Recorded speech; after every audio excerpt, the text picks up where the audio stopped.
Mwaramutse neza abakunzi ba Kaireme TV, umunsi mwiza kuri mwe mwese turi kumwe muri aka kanya muranyihanganira. Ntabwo mfite ijwi rimeze neza kubera ko mfite grippe ikomeye, ariko nagerageje kuyimetriza. Turaganira nta kibazo. Ndabakunda rero, nari mbakumbuye iminsi ibaye 3 tutavugana, ariko ntimugire ikibazo, ndi kumwe namwe. Nagira ngo rero tuganire uyu munsi, ariko mbere yuko tuganira reka tubanze twiragize Imana. Imana ibe mu ruhande rwacu. Mana, mu izina rya Kristo Yezu umwami w'amahoro, ndagutumiye muri iki kiganiro. Ndagushimiye ko waduhaye kuramuka. Ndagushimiye kuri buri muntu wese ukurikira ibiganiro bya Kaireme, buri muntu wese ukanda subscribe kuri Kaireme, buri wese udushyigikira akaduha ibitekerezo muri comment n'ahandi. Mana ushimwe, icyubahiro ni icyawe. Winjire mu buzima bwa buri wese muri twe, ubashe kugira icyo uhindura amateka, uduhe umugisha kandi uduhe kubana neza nabo turi kumwe, nabo twubakanye ingo. Uduhe kubana neza n'abana twabyaye, uduhe kubana neza n'abaturanyi, uduhe kubana neza na buri wese mu izina rya Kristo Yezu umwami w'amahoro, mbisabye nizeye, amen. Bakundwa rero, uyu munsi nashatse ko tuganira ku kintu gikomeye. Ni ikintu abantu benshi bamaze iminsi bibaza bambaza, ariko nanjye nagerageje gushaka icyo nabibabwiraho. Bimwe ndabishakisha nkabikora ubushakashatsi, ibindi nkakoresha ndasenga, Mwuka Wera akanyobora akambwira icyo nkwiriye kuvuga, icyo ntakwiriye kuvuga, hanyuma tukabasha kugendana. Uyu munsi rero turaganira ku kintu gikomeye. Ni ikintu cyitwa mu buriri, ni ibiki byemewe, ni ibiki bitemewe ku mukristo.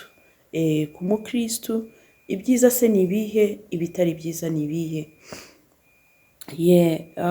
Mu buriri rero turaza kwifashisha verset biblique yo mu Baheburayo ibice 13 umurongo wa 4. Haravuga ngo marriage is honorable among all, and the bed undefiled, but fornicators and adulteries God will judge. Ni ukuvuga ngo nshyize mu rurimi rw'ikinyarwanda biravuga ngo kubaka urugo nibyo kubahwa mu bintu byose, hanyuma mu buriri ni naho kubahwa naho, ariko abasambanyi n'abakora ubusambanyi Imana izabacira urubanza. Ni ukuvuga ngo mu by'ukuri uburiri bw'abashakanye nubwo kubahwa, nicyo Bibiliya bivugaho, kandi kubaka urugo ikavuga ko ari ibyo kubahwa. Iki ni ikintu gikomeye rero. Tugiye nanone muri Exode, cyangwa se muri Exode ibice 20 umurongo wa 4, naho ni muri Bibiliya. Haravuga ngo ubusambanyi ni icyaha, guca inyuma uwo mwashakanye ni icyaha gikomeye. Ni ukuvuga ngo niba abashakanye atari icyaha gukora imibonano mpuzabitsina, bivuze neza ko gukora imibonano mpuzabitsina ku bashakanye atari icyaha. Bivuze neza ko kubaka urugo ku bashakanye atari icyaha. Biba icyaha kuri wa muntu wese ukora imibonano mpuzabitsina n'umuntu batasezeranye, n'umuntu batashakanye. None rero ni ibiki byemewe mu buriri bw'abashakanye, ni ibiki bitemewe mu buriri bw'abashakanye? Ni ukuvuga ngo mbere ya byose tubanze turebe gukora imibonano mpuzabitsina ku bashakanye biremewe, ahubwo uburyo bayikoramo ni gute? Mu by'ukuri gukora imibonano mpuzabitsina ku bashakanye tubyinjiyemo cyane turaza gusanga hari ibintu bitemewe. Ibitemewe tuza gusanga wenda turaza kugendera ku mpamvu 3. Impamvu ya mbere ni ukuba ibyo bintu bitemewe kubera ko Imana itabikunda. Impamvu ya kabiri ni ukuba ibyo bintu bitemewe kubera ko bishobora kugira ingaruka ku mubiri wanyu. Impamvu ya gatatu ni ukuba ibyo bintu bitemewe kubera ko bishobora kuba bibangamiye uwo mwashakanye. Izo nizo mpamvu 3 ndi bugendereho. Ikintu nticyemewe kubera iki? Ikintu nticyemewe kubera ko bishobora gutuma muri make ubuzima bwawe n'Imana butaba ari bwiza, butaba bumeze neza. Impamvu ya kabiri nari mbabwiye ni ukuba bishobora gushyira ubuzima bwanyu mu kaga. Impamvu ya gatatu ni ukuba uwo mwashakanye ashobora kuba atabyishimiye. Icya mbere kitemewe ni ukuvuga ngo hari abashakanye kugira ngo babashe guhuza urugwiro, babashe gusabana mu gihe cyo kubaka urugo cyangwa se mu gihe cyo gukora imibonano mpuzabitsina, bibasaba ko bareba porunogarafi. Porunogarafi ntiyemewe. Impamvu porunogarafi itemewe, turebe muri za mpamvu zacu eshatu. Ese kureba porunogarafi byaba bishimisha Imana? Igihe murebye porunogarafi utarashatse, ukareba porunogarafi, wumva bishimisha Imana? Igihe se noneho washatse, wumva ko bishimisha Imana? Ni ukuvuga ngo aho ngaho niho dukwiriye kuganisha. Kureba porunogarafi, ese bishobora kwangiza ubuzima bwanyu mwebwe bwite? Ese uwo muri kumwe biramushimisha?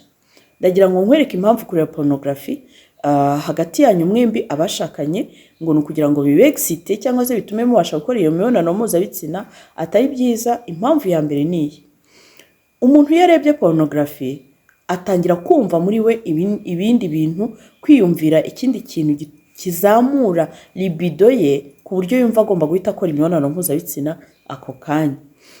Imibonano mpuzabitsina ihutiyeho y'ako kanya, yihuse, ntabwo ishobora kuba myiza ku bashakanye, kuko wowe urarebye porunogarafi, noneho uhise ushaka gukora imibonano na mugenzi wawe direkite, ariko ntabwo biri naturere, ntabwo biri mu buryo bwiza Imana yabiremyemo. Umuntu n'undi mu busabane bwabo naturere bukaba ari bwo buyobora icyo gikorwa, ntabwo ariko bigenze, ahubwo mukoze icyo gikorwa kubera izindi mbaraga mukuye muri porunogarafi. Bivuze ngo au fur et à mesure muzajya mureba porunogarafi nibwo muzajya mukora imibonano mpuzabitsina. Igihe muzaba mutayirebye, bizagera ku rwego mutazajya mushobora guhuza urugwiro ngo mukore imibonano mpuzabitsina kubera ko mutarebye porunogarafi. Aho ngaho bizaba bibangamiye ubuzima bwanyu. Ni ukuvuga ngo mu yandi magambo, ntabwo porunogarafi iza ngo yuzuze ugushaka kw'Imana, ahubwo irabikora mu buryo buhabanye n'uko Imana yaremye umuntu. Niyo mpamvu kureba porunogarafi atari byiza ku bashakanye, kandi inatuma mukora igikorwa cy'imibonano mpuzabitsina atari ku bushake bwanyu, ahubwo ari uko mwebwe mwarebye porunogarafi, irabazamurira, ababustinga byirukanka, muhita mugira vuba vuba. Bivuze neza ko bitabaye mu buryo buri normal, mu buryo busanzwe bw'imibiri yanyu n'urukundo rwanyu n'ubusabane bwanyu no gutegurana kwanyu gusanzwe. Ikindi rero, porunogarafi ishobora kwangiza ubuzima bw'umuntu. Umuntu wabaye addicted kuri porunogarafi, ni ukuvuga ngo umuntu uhora areba porunogarafi, agahora areba porunogarafi, agera ku rwego ubwonko bwe buhinduka ku buryo iteka n'iteka areba porunogarafi akanikinisha. Bivuze neza ko iyo mureba porunogarafi muba addicted, imibiri yanyu igahita itakaza imbaraga zo kuba yatereta mu buryo buri normal cyangwa kuba yateretwa mu buryo buri normal, ahubwo noneho mukaba mugomba kubaho mudepanda kuri porunogarafi. Hanyuma ibyo kandi bikabatera ko mugira izindi ngaruka mu mubiri, nko kwikinisha. Igihe umutware wawe cyangwa umugore wawe adahari, ukumva urashaka kureba porunogarafi rwose kubera ko byakubayemo akarande, byabaye addiction, hanyuma ugahita unikinisha. Bivuze ngo kureba porunogarafi bikurura kwikinisha. Kabiri, kureba porunogarafi bishobora gutuma umubiri wawe utakaza imbaraga zisanzwe, harimo nko kuba sperme zicika umutwe, hanyuma noneho kubera warebye porunogarafi uhita wikinisha vuba vuba, cyangwa se muhita mukora imibonano mpuzabitsina vuba vuba, hanyuma kurangiza bihitse byihuta, ibintu byose birangiye vuba vuba.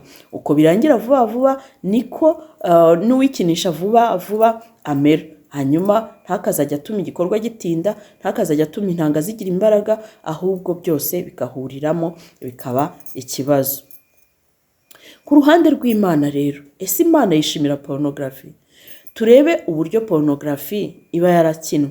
Porunogarafi ikinwa n'abantu batashakanye. Abantu bakina porunogarafi ni abantu baba bashaka kwereka ko bagakora imibonano mpuzabitsina ku mugaragaro bakabyerekana. Abo bantu akenshi iyo urebye usanga ni abakobwa batashatse, ni abagore ntamenye uko ndi buba classe, ni abagabo batari ababo. Ni ukuvuga ngo buri wese ashobora kuryamana n'umwe uyu munsi, ejo agakora sene ya porunogarafi aryamanye n'undi muntu, ejo agakora indi sene ya porunogarafi aryamanye n'undi muntu. Bivuze ngo ibyo ni ubusambanyi, Imana ntibyemera. Icyo ni ikizira imbere y'Imana. Porunogarafi ubwayo ntiyemewe imbere y'Imana kubera ko uburyo ikinwamo n'uburyo ikorwa ntabwo ari ibintu byagenewe kugira neza, ahubwo ni ibintu byagenewe bikorwa mu buryo butemewe, imbere y'Imana. Ikintu cyose cyanyuze mu busambanyi warangiza ukagigira public, ntushobora kugitagatifuza ngo uvuge ngo ibi bintu Imana irabishyigikiye cyangwa se ibi bintu Imana irabikunze. Ndizera ko aho mbashije kubabwira uko mbitekereza. Abantu rero bashakanye bajyaga bakora imibonano mpuzabitsina badepanda kureba porunogarafi, nizere ko birangiriye aho batazongera kubikora. Ubwo ni ukuvuga ngo mutangire mwitoze kugirana ubusabane hagati yanyu mutagombye kugendera kuri porunogarafi. Porunogarafi ntabwo ishobora gukemura ikibazo cy'urukundo cyangwa se ikibazo cy'abashakanye, ahubwo ishobora guteza ibindi bibazo bitandukanye. Ni iki kindi kitemewe mu buriri? Reka dukomeze. Turacyari kumwe. Icya kabiri rero kitemewe ni ukuba wakora imibonano mpuzabitsina n'uwo mwashakanye ariko atabishaka. Ni ukuvuga ngo abantu benshi bakunda gutekereza ko gufata ku ngufu umugore mugiye kubana cyangwa se umugore mwashakanye bitabaho. Akavuga ati njyewe igihe nshaka imibonano mpuzabitsina ni umugore wanjye twarasezeranye, njyewe nemerewe kuyikora. Mu by'ukuri ntabwo ari byo. Kubera ko nubwo Bibiliya, hari umurongo wa Bibiliya uvuga ngo, abantu benshi banakunda kuwinterpreta nabi, ni umurongo wa Bibiliya mu Banyakorinto ba 7 guhera ku murongo wa 1 kugeza ku murongo wa 5. Haravuga ngo my wife belongs to me, my wife belongs to me. Umugore wanjye n'uwanjye ni propriete yanjye. Mu yandi magambo niko bamwe babyinterpreta, ariko ntabwo ari cyo bisobanuye. Umugore wanjye n'uwanjye hano ntabwo ari icyo ngicyo bivuga. Nta nubwo bihuzwa nuko kuba umugore wawe ari uwawe, mbese ugomba kumukoresha icyo ushaka we adashaka, si igikoresho cyawe. Dore impamvu mbivuga. Ahangaha uyu murongo uravuga ngo my wife belongs to me. Icyo bivuze ni uko bivuze ngo umugore wanjye n'uwanjye, ngomba kumuha satisfaction, ngomba kumunyura, ngomba kumubera partner mwiza, ngomba gutuma yishima, kandi umubiri we ngomba kuwufata nk'uwanjye. Ngewe nuko nakwinterprete iyi verse. Ni ukuvuga ngo mu yandi magambo, kuba umugore wawe ari uwawe n'uwawe, ibyawe ubifata neza, ibyawe urabiproteja kugira ngo bizarambe, ibyawe urabirinda kugira ngo bizagende neza. Niyo mpamvu gukora imibonano mpuzabitsina n'umugore wawe atabishaka, utabubaniye neza umubiri w'umugore wawe kandi ari wo wawe, kandi umugore ari uwawe. Rero bisaba consent, bisaba ko umugore aba yatanze, yakweretse ko abishaka kandi muri kumwe koko 100%. Ese twibajije bya bibazo bitatu, gukora imibonano mpuzabitsina n'umugore atabishaka cyangwa se n'umugabo atabishaka, twibaze bya bibazo bitatu, bishimisha Imana? 2, ese nta ngaruka byagira ku buzima bwanyu? 3, ese bishimisha uwo muri kumwe? Reka dusubize ibyo bibazo. Duhere ku cya mbere, ese bishimisha Imana? Mu by'ukuri umugabo kuba yaryamana n'umugore we bagakora imibonano mpuzabitsina umugore atabishaka, ntabwo byashimisha Imana, kuko iki gikorwa ni igikorwa gitagatifu, ni igikorwa Imana yashyize hagati y'abashakanye kugira ngo kijye kibahuza, kibaruhure kandi kinyuremo inzira ya muntu, inzira yo kubyara no kwibaruka.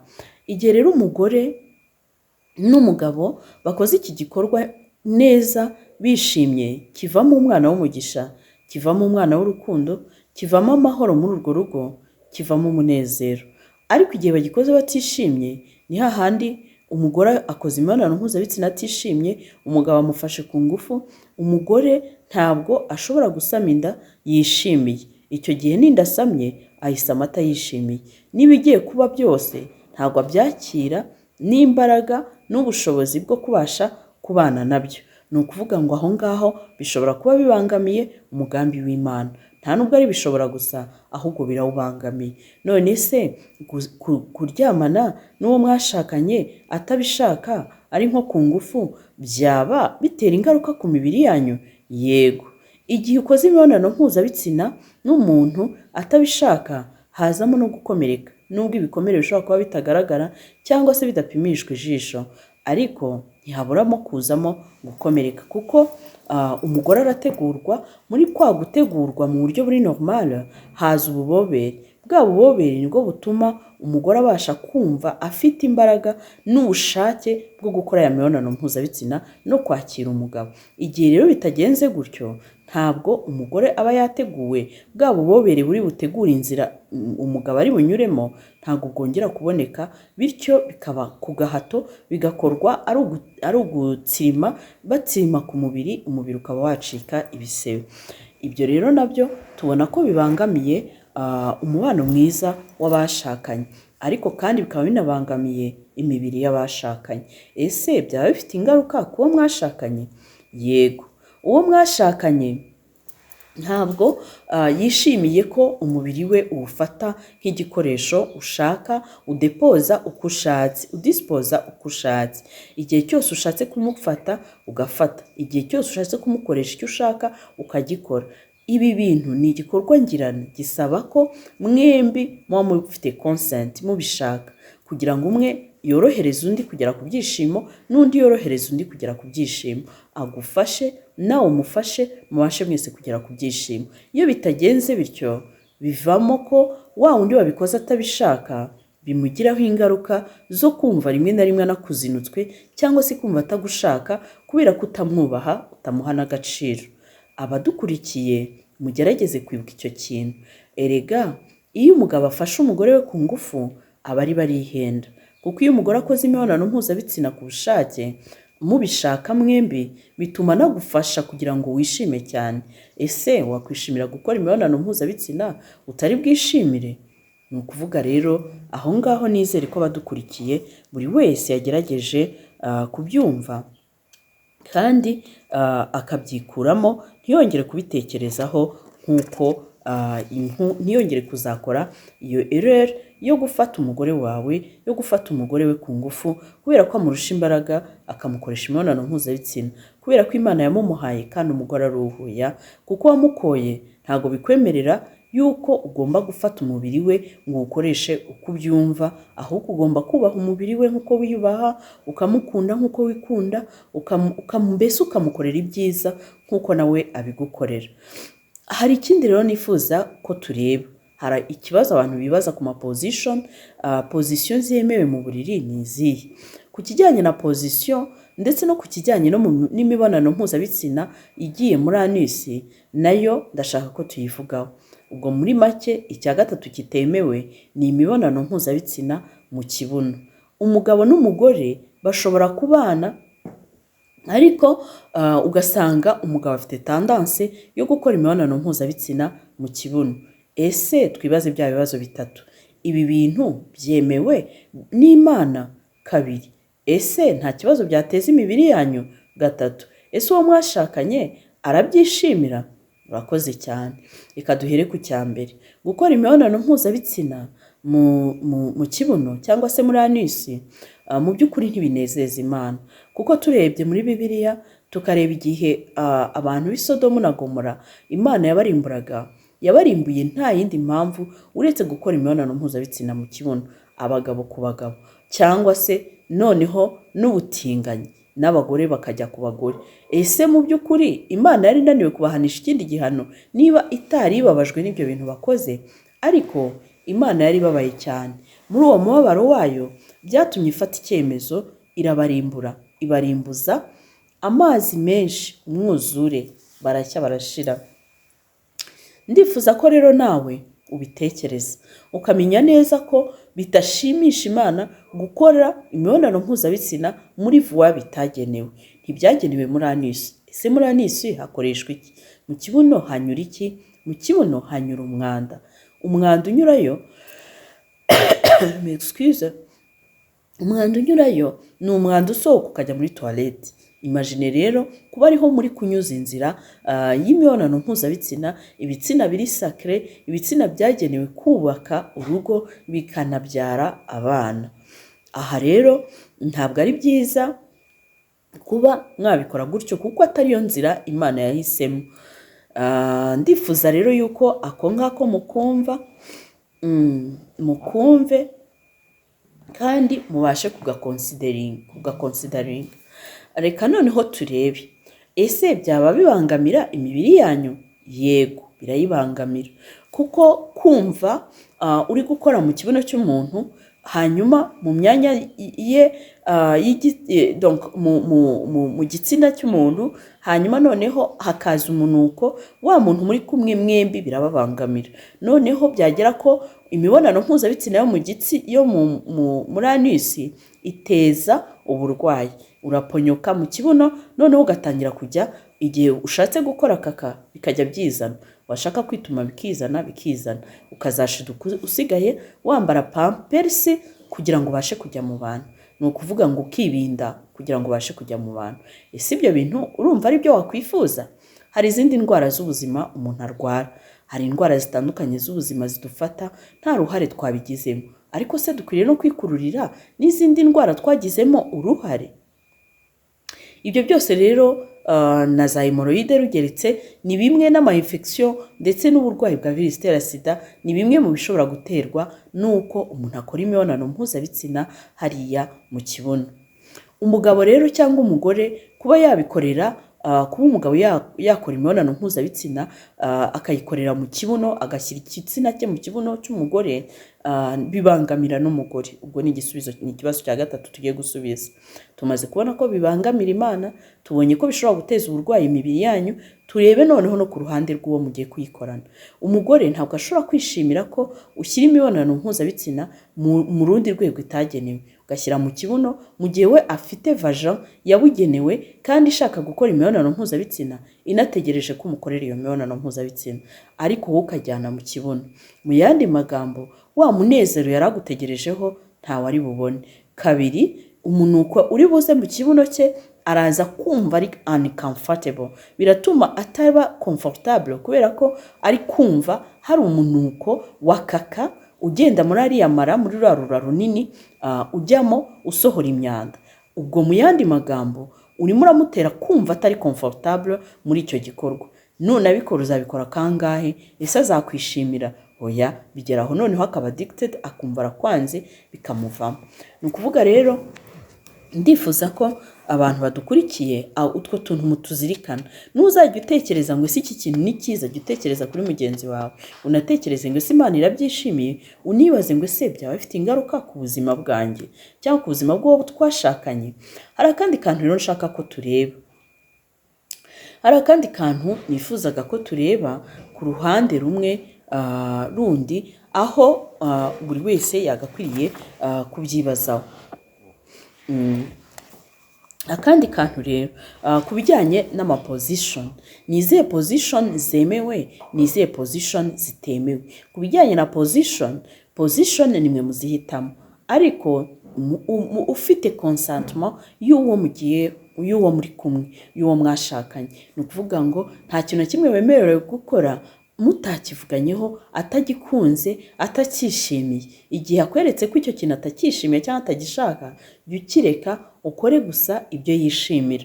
Icyo gihe nibwo amaposition muzagenda muyi-explora muhitamo amaposition mushaka. Mbibutse ko ikizatuma umubano wanyu urushaho kuryoha ni uko muzaba mukora imibonano mpuzabitsina mubiganiraho. Mujye muyiganiraho ikibashimisha, kitabanyuze, icyo wowe udashaka, icyo uyu nguyu akunda, gutyo. Kandi buri wese aharanire gushimisha mugenzi we. mubiganireho. Hari abantu bajya mu buriri umwe akaryama mbese bakazimya amatara bakajya bakora imibonano mpuzabitsina bucece bameze nk'aho bafite isoni ku buryo umwe azarinda asaza atazi umubiri wa mugenzi we, atawureba, atawukoraho, batawuganiraho. Ibyo ngibyo navuga ngo ntabwo ari byo, kubera ko Imana yejeje igikorwa cy'urukundo hagati y'abashakanye. Nta mpamvu rero yo kugira ngo babeho bihishahisha cyangwa se bafite isoni, ahubwo nibabiganireho, kuko umubiri w'umugore wawe ni uwawe, nawe umubiri wawe w'umugabo wawe ni uwawe. Icyo gihe rero bibafasha kubana neza. Nagira ngo nshimire mwese abadukurikiye muri iki kiganiro. Nagira ngo kandi mbasabe mukande subscribe na like kugira ngo mujye mubasha kubona ibiganiro byacu uko bisohotse. Imana ibarinde, ndabakunda cyane.